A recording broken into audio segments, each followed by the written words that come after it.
Vocês viram o tweet do Lula de hoje? Vou pedir para a equipe colocar esse tweet aí na tela para a gente ler juntos. Vamos lá. O que Lula disse? Soube com imensa tristeza da morte de Michel Nisenbaum, brasileiro mantido refém pelo Hamas. Conheci a sua irmã e filha e sei do amor imenso que a sua família tinha por ele. Minha solidariedade aos familiares e amigos de Michel. O Brasil continuará lutando e seguiremos engajados nos esforços para que todos os reféns sejam libertados, para que tenhamos um cessar-fogo e a paz para todos os povos de Israel e da Palestina. Isso aqui, gente, isso aí, pode tirar, por favor. Isso aí que você está vendo, esse tweet, ele é revoltante. O presidente da República, em seu pronunciamento, é incapaz de condenar expressamente o grupo terrorista Hamas por ter sequestrado Michel, por ter mantido ele refém e por ter matado ele, por ter causado a sua morte. O presidente Lula não consegue dizer isso. Eu queria fazer as seguintes perguntas para o Lula. Lula, Michel morreu de quê?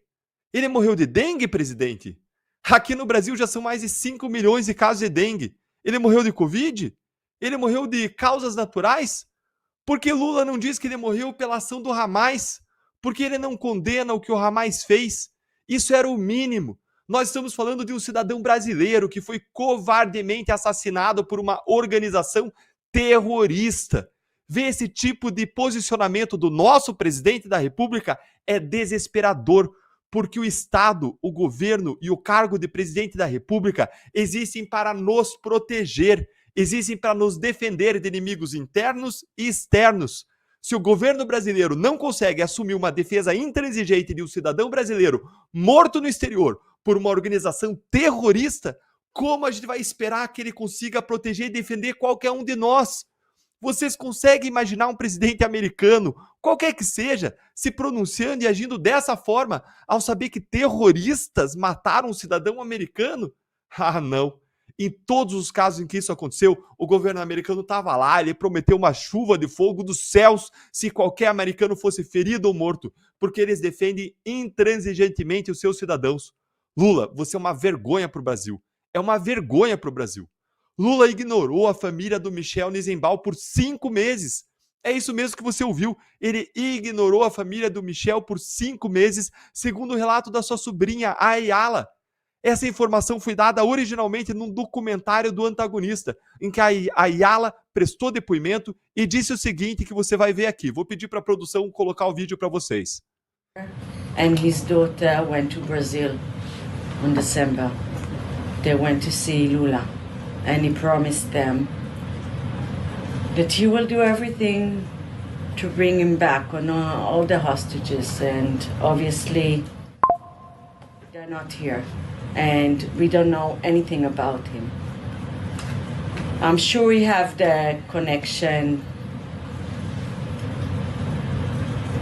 just to know something. It's so difficult.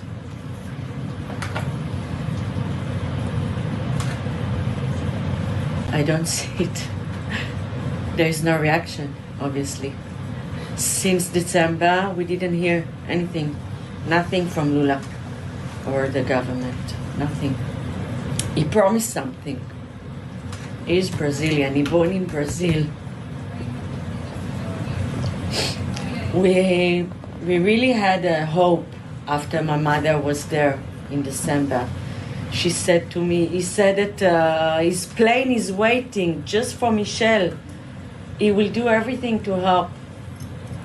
We're in May now. It's been more than 4 months since my mother was there.